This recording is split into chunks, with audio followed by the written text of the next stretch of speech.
नवरात्रि का त्योहार था।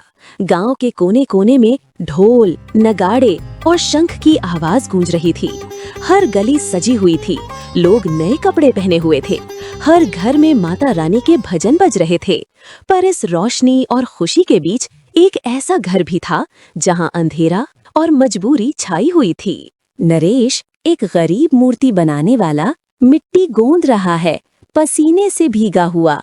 गुड्डी, उसकी 8 साल की बेटी, पास बैठी है। आंखों में भूख और थोड़ी सी उम्मीद है। पापा, सबके घर में मिठाई और प्रसाद बन रहा है। हमारे घर में कब आएगा खाना? मेरे दोस्त लोग मुझे बोल रहे थे कि उनके पापा ने उनके लिए नए कपड़े भी खरीदे हैं। बस बेटा, थोड़ा सा सब्र और कर लो।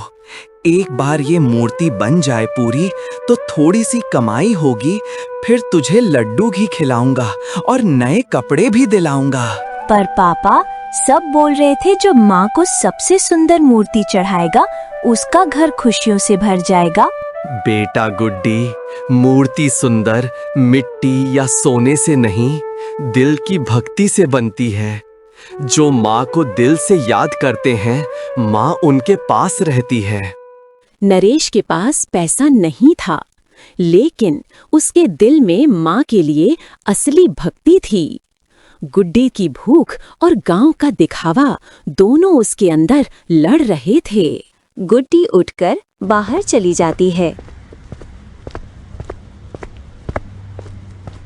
नरेश फिर से मूर्ति बनाने में लग जाता है।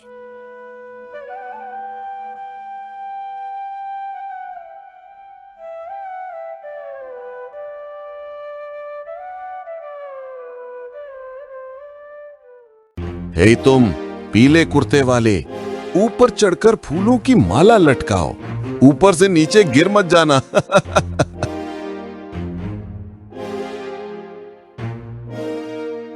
और तुम लोग जाओ, ट्रक में से सामान उतारो। जाओ, ध्यान से उतारना। अगर कुछ गिरा दिया और नुकसान हुआ ना, फिर देखना। अरे बाप रे, मैं तो गिर गया। अरे उठाओ मुझे यार। हे, क्या कर रहे हो तुम? तुमसे एक काम ठीक से नहीं होता? नहीं नहीं सेठ जी, ऐसी बात नहीं है। वो मेरा पैर फिसल गया था सीढ़ी से। मुझे कोई मतलब नहीं उससे। जल्दी उठो और काम पर लगो। और तुम लोग गए नहीं अभी तक? जाओ अब जल्दी, मेरा मुंह क्या देख रहे हो?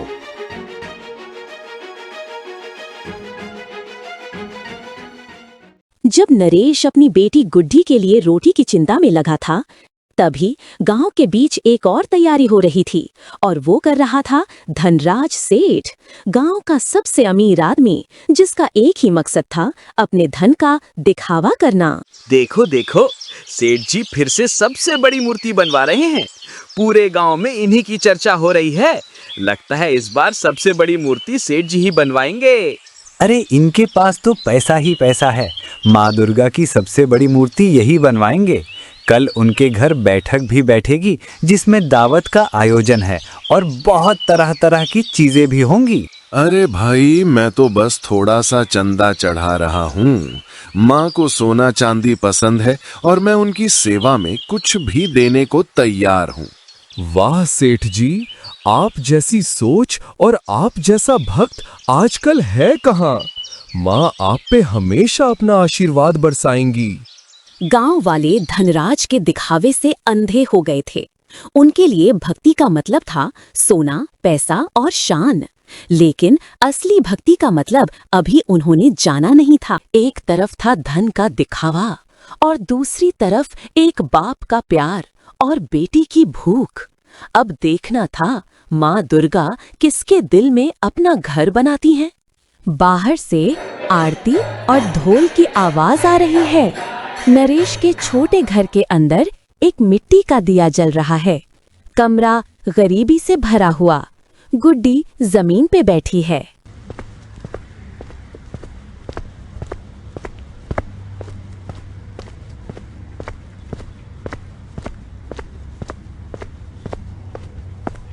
पापा, बहुत जोर से भूख लग रही है।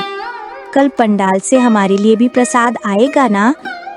पड़ोस वाली आंटी ने मुझे एक रोटी दी थी, पर मैंने मना कर दिया। हाँ बेटा, आएगा ना, जरूर आएगा। माँ अपने भक्तों को कभी खाली हाथ नहीं छोड़ती। तुम फिक्र मत करो और उम्मीद रखो, आशावादी रहो। माँ सब कुछ देख रही है। एक तरफ अपने पेट की आग, दूसरी तरफ माँ की प्रतिमा का निर्माण। नरेश के पास इतने पैसे भी नहीं थे कि अपनी बेटी को एक रोटी खिला सके, लेकिन फिर भी उसने अपने दुख को दबाकर माँ की मूर्ति बनाने का संकल्प लिया। माँ, मेरे घर की दीवार गिरने वाली है, बेटी भूख से रो रही है, लेकिन मैं अपनी ईमानदारी नहीं तोड़ूंगा। आप मेरी परीक्षा ले रही हैं ना, पर मुझे भी पूरा भरोसा है, आप मुझे कभी अकेला नहीं छोड़ेंगी माँ। जहाँ एक तरफ दिखावा था, वहाँ दूसरी तरफ थी एक बेटी की भूख और एक पिता का बलिदान। लेकिन असली भक्ति का रंग तो अभी चढ़ना बाकी था।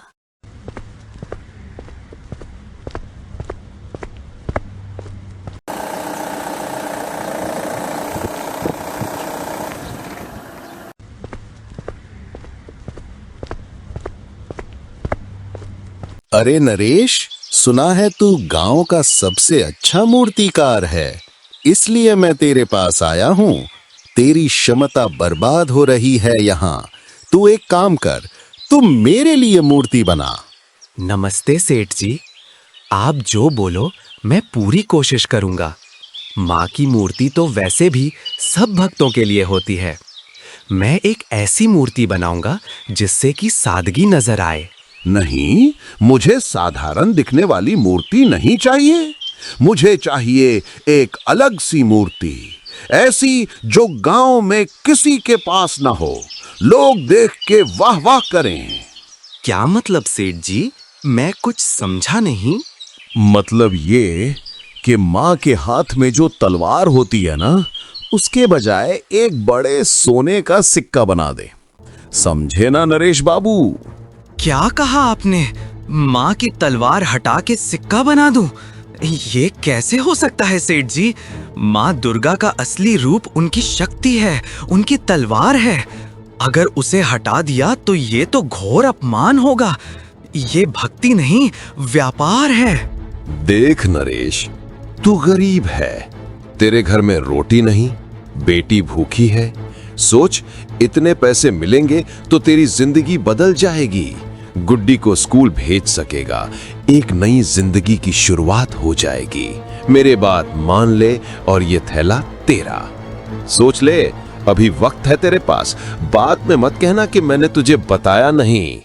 ठीक है, मुझे सोचने दो सेठ जी, मैं आपको सोचकर बताता हूँ। हाँ हाँ, सोच ले, लेकिन ज्यादा टाइम मत लगा, वरना ये मौका तेरे हाथ से निकल जाएगा और गांव में बोल दूंगा तू मेरा दुश्मन है। यही है वो पल जहां एक गरीब मूर्तिकार अपनी ईमानदारी और अपनी मजबूरी के बीच में फंस गया था। एक तरफ बेटी की भूख, दूसरी तरफ माँ के स्वरूप का सम्मान। धनराज जानता था कि पैसा सबसे बड़ा हथियार है, लेकिन उसे ये नहीं पता था कि एक सच्चा भक्त माँ को कभी बेच नहीं सकता। लालच एक ऐसी आग है जो इंसान के विचार को जला देती है। अब देखना था नरेश अपने विश्वास पे टिकता है या पैसों के लालच में माँ की तलवार गिरा देता है। माँ, एक तरफ मेरी बेटी की भूख है, दूसरी तरफ आपका रूप। अगर मैं आपके हाथों में से तलवार हटा दूं तो क्या मैं गलत करूंगा? पर मेरी बेटी की भूख भी तो मुझे मार रही है माँ। मुझे कोई रास्ता दिखाइए माँ, मैं तो धर्म संकट में फंस गया हूँ माँ।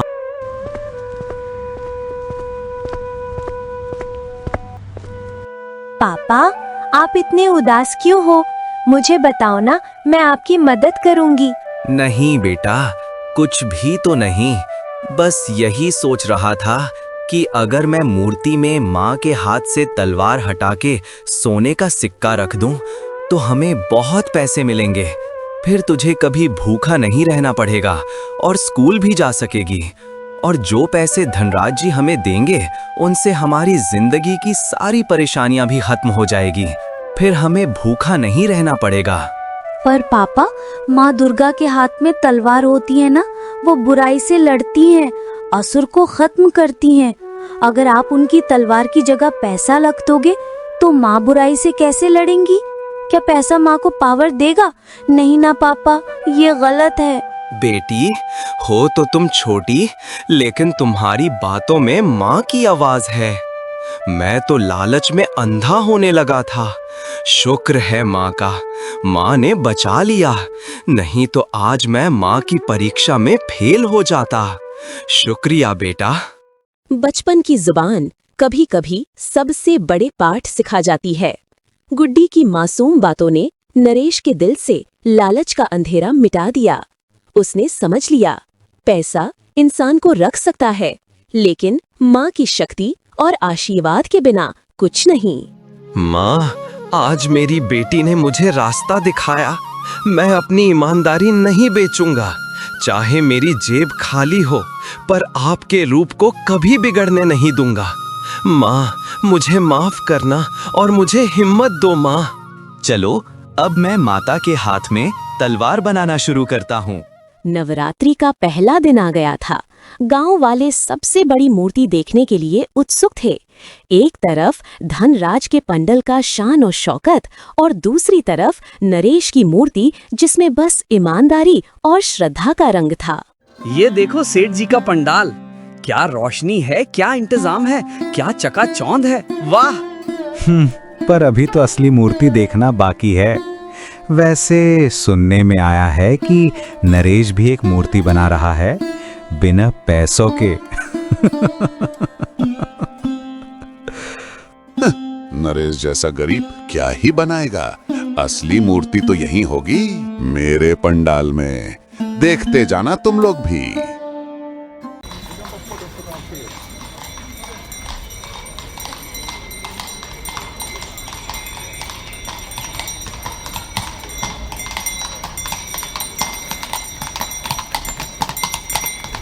नरेश की बनाई हुई मूर्ति पंडाल में विराजमान हो गई थी। सब लोग आकर दर्शन कर रहे थे और भेंट चढ़ा रहे थे। अरे, ये तो बहुत ही अच्छी मूर्ति है। माँ दुर्गा बिल्कुल साक्षात लग रही हैं। ऐसे दर्शन माँ के मैंने आज तक नहीं किए। ये तो नरेश की विनम्रता का जादू है। देखो, माँ के हाथ में तलवार, बिल्कुल असली शक्ति का रूप। ऐसा लग रहा है जैसे माँ अभी असुर पर हमला कर देंगी। नरेश, तू तो सच में धन्य है। तेरे हाथ से माँ ने खुद अपनी प्रतिमा बनवाई है। तेरे अलावा और कोई ये काम कर भी नहीं सकता था। बहुत अच्छे नरेश, बहुत अच्छे। अब धीरे धीरे लोग आते हैं और माँ के सामने माथा टेकते हैं, और ऐसे ही लोगों की भेंट से बहुत बड़ा ढेर बन जाता है। पापा देखो, माँ ने हमारी झोली भर दी। अब हमें कभी भूखा नहीं रहना पड़ेगा। माँ, आज आपने दिखा दिया कि सच्चा भक्त कभी अकेला नहीं होता। आपके बिना मैं कुछ नहीं हूँ माँ। एक वक्त पर तो मेरा ईमान डगमगा गया था, लेकिन आपने मेरा हाथ नहीं छोड़ा। मैं आपका आभारी हूँ माँ, शुक्रिया। मैंने पैसों से माँ को खरीदने की कोशिश की, और ये नरेश अपने ईमान से माँ को पा गया। शायद असली भक्ति यही है। जहाँ एक तरफ था दिखावा और गुरूर, वहीं दूसरी तरफ थी ईमानदारी और भक्ति। और माँ ने हमेशा की तरह अपने सच्चे भक्त को चुन लिया था। उस रात माँ की आरती शुरू हुई। नरेश की मूर्ति के सामने लोगों के आंसू रुक नहीं रहे थे। उन्हें लग रहा था जैसे माँ स्वयं उस प्रतिमा में विराजमान है।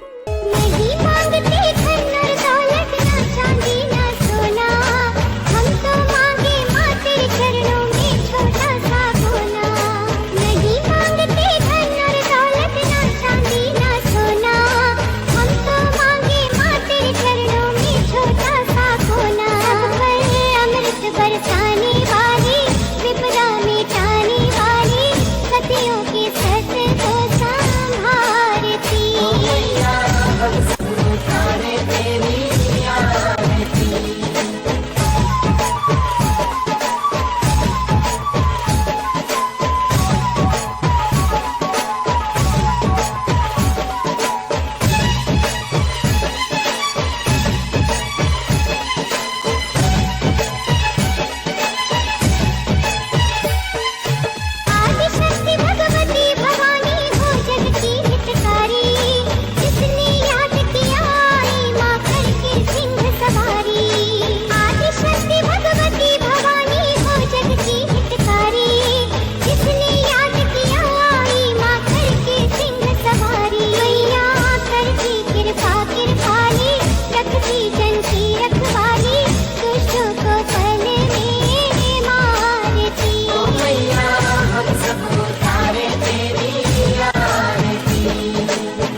नरेश की जय हो, माँ के सच्चे भक्त की जय हो। क्या बात है नरेश, मुझे तो ऐसा लग रहा है जैसे माँ साक्षात मेरे सामने विराजमान है। जय हो, जय हो, जय हो। ये मूर्ति नहीं, माँ का असली रूप है। हमने आज देखा कि माँ सोने चांदी से नहीं, भक्ति से खुश होती हैं। ये हमारे लिए एक बहुत बड़ी सीख है जो नरेश के द्वारा हमें मिली है। माँ नरेश को सारी खुशियां दें, नरेश का भला करें और हम सब का भी। माँ, पापा को कभी दुख मत देना और आप हमेशा हमारे साथ रहना और हमें हर बुरी चीज से बचाए रखना। नरेश, मुझे माफ कर दो। मैंने माँ को पैसों से खरीदने की कोशिश की, पर आज समझ आया कि असली शक्ति तो भक्ति में है। तुम जीत गए भाई। नहीं सेठ जी, ये मेरी जीत नहीं है, ये तो माँ का आशीर्वाद है। जो भी ईमानदारी से माँ को याद करे, माँ उसके साथ होती हैं। और प्रतिमा बनाते वक्त हर समय माँ मेरे दिल और दिमाग में थी, जैसे मानो वो मेरे साथ ही हैं। ये प्रतिमा माँ ने खुद मेरे हाथों से बनवाई है। मैं तो बस एक साधन हूँ जिसके द्वारा ये प्रतिमा बनाई गई। उस दिन गांव को एक बड़ा सबक मिला कि भक्ति का असली रूप दिखावे या धन दौलत में नहीं, बल्कि ईमानदारी, समर्पण और सच्चाई में होता है। नरेश और गुड्डी की झोली माँ ने अपने आशीर्वाद से भर दी और धनराज जैसे लोग सीख गए कि पैसा सिर्फ दिखावा खरीद सकता है, माँ का प्यार नहीं। माँ सिर्फ उन्हीं के घर आती हैं जो ईमानदारी और सच्ची भक्ति से उनका याद करते हैं। अगर आपको ये वीडियो पसंद आई हो तो इस वीडियो को लाइक करें, शेयर करें और चैनल को सब्सक्राइब करें। धन्यवाद।